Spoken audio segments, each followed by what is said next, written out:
Genesis chapter 29. Nagpatuloy si Jacob sa kanyang paglalakbay hanggang sa dumating siya sa lupain ng mga taga-silangan.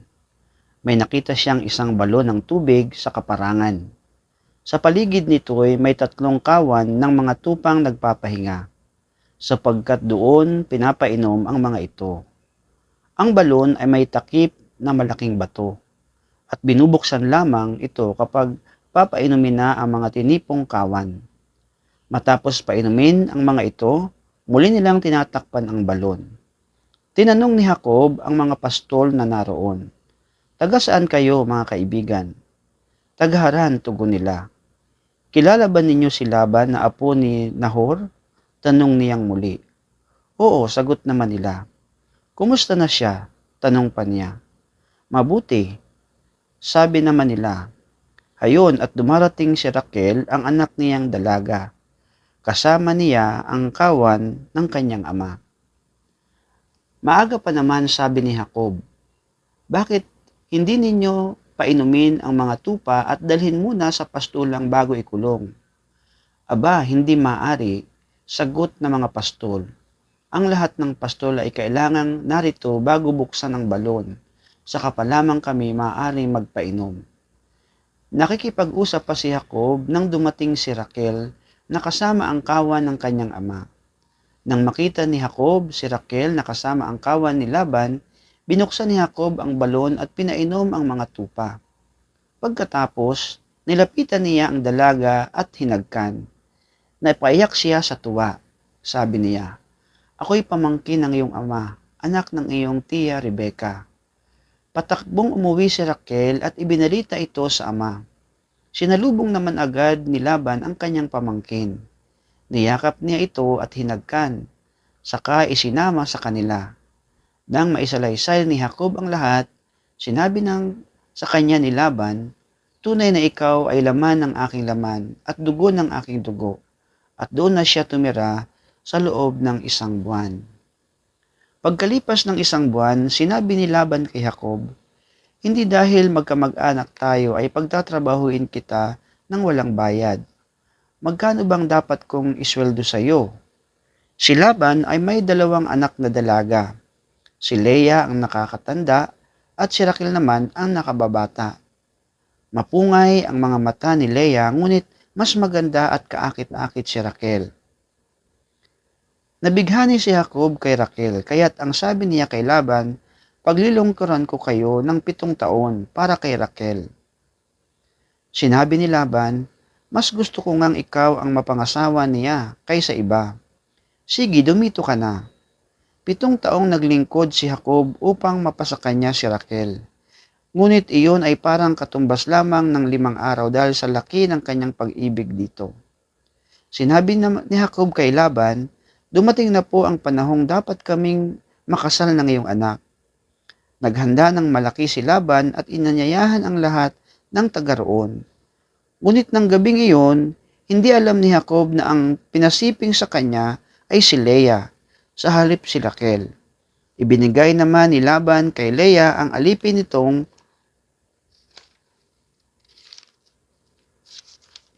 si Silpa. Kinaumagahan, nakita ni Jacob na si Leah pala ang kanyang kasiping.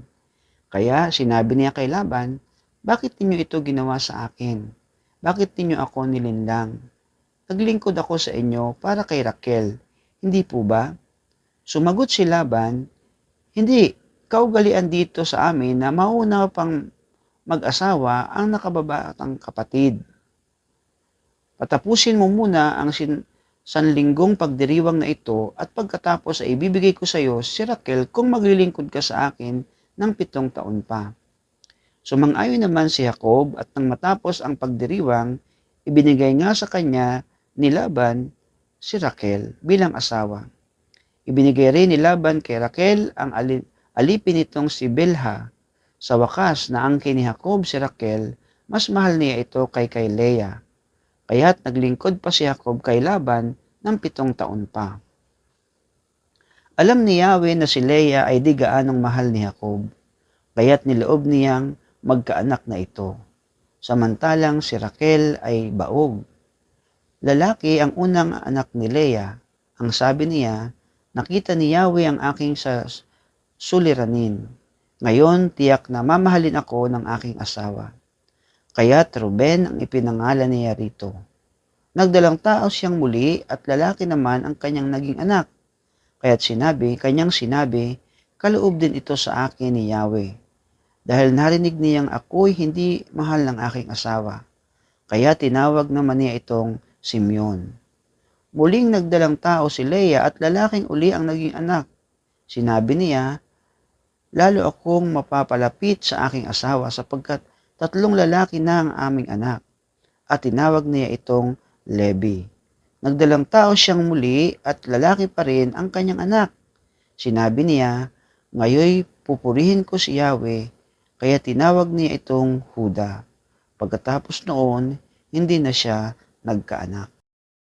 Marcos chapter 1. Ito ang magandang balita tungkol kay Hesukristo, ang anak ng Diyos.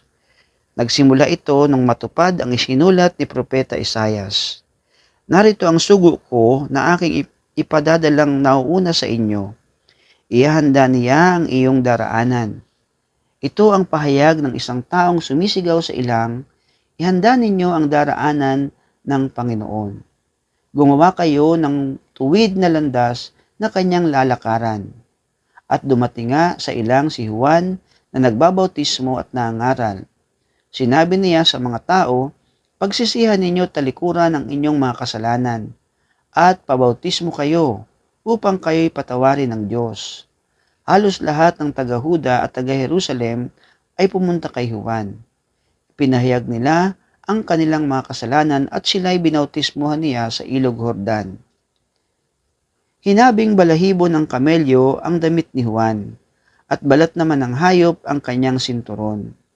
Ang kanya namang pagkain ay balang at pulot-pukyutan. Ito ang pinapahayag niya sa mga tao. Ang darating na kasunod ko ay higit na makapangyarihan kaysa sa akin.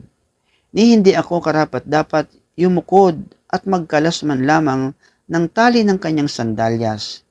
Binabautismuhan ko kayo sa tubig, ngunit babautismuhan niya kayo sa Espiritu Santo.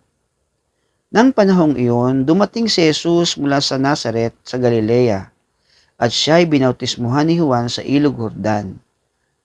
Pagkaahong ni Jesus sa tubig, nakita niyang bumukas ang kalangitan at bumaba sa kanya ang Espiritu ng tulad ng isang kalapati.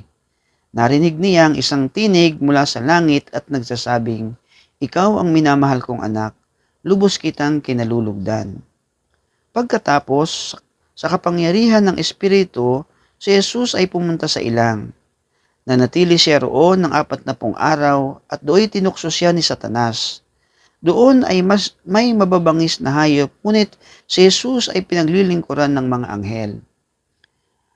Nang ibinilanggo na si Juan, si Jesus ay nagpunta sa Galilea at ipinangaral doon ang magandang balita mula sa Diyos. Sinabi niya, dumating na ang takdang panahon. Malapit nang maghari ang Diyos. Kaya't magsisi na kayo talikuran ang inyong mga kasalanan. Paniwalaan ninyo ang magandang balita.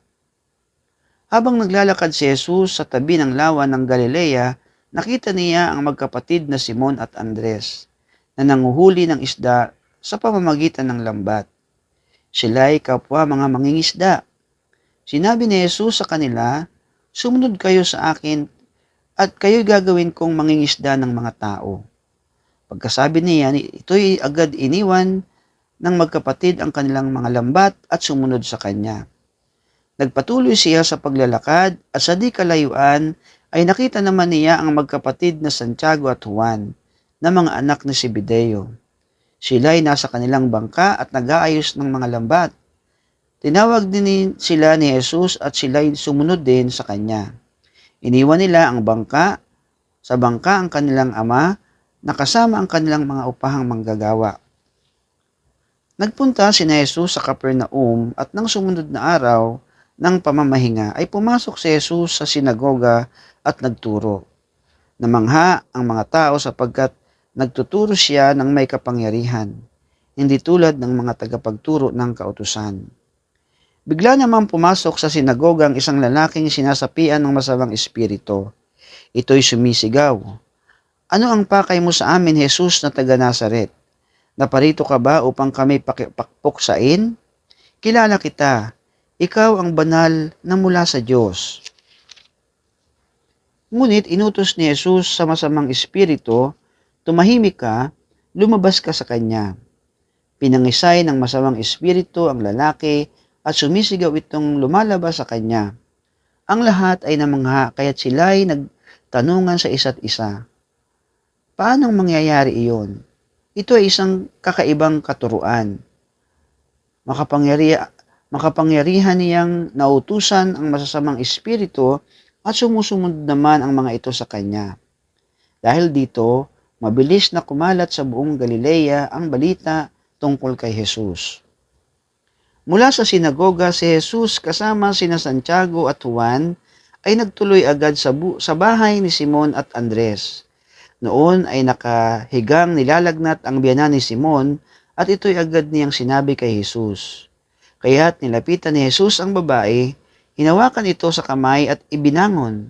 Noon din gumaling ito at naghanda ng pagkain para sa kanila. Pagsapit ng gabi, pagkalubog ng araw, dinala kay Jesus ang lahat ng may sakit at ang mga sinasapian ng demonyo. Halos lahat ng mga taga roon ay nagkatipon sa harap ng bahay. Pinagaling ni Jesus ang maraming may sakit, anuman ang kanilang karamdaman. Pinalayas din niya ang mga demonyo at hindi niya hinayaang magsalita ang mga ito sapagkat alam nila kung sino siya. Madaling araw pa'y bumangon na si Jesus at nagpunta sa isang lugar. Kung maaari sana'y siyang manalangin mag-isa.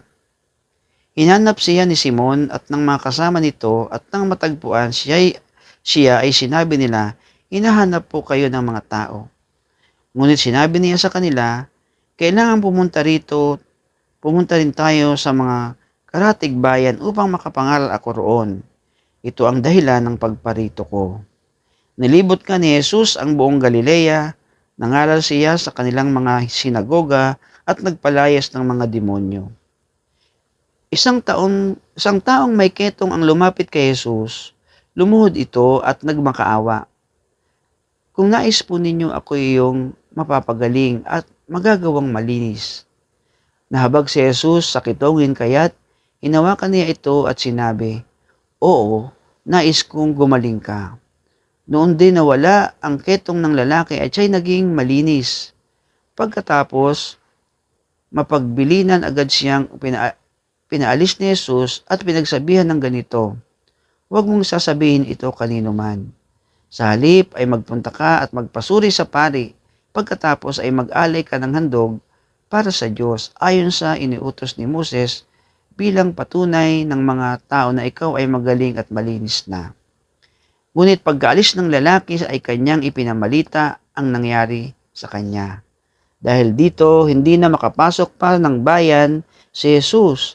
Nanatili na lamang siya sa labas ng bayan, subalit pinupuntahan pa rin siya ng mga tao mula sa iba't ibang dako.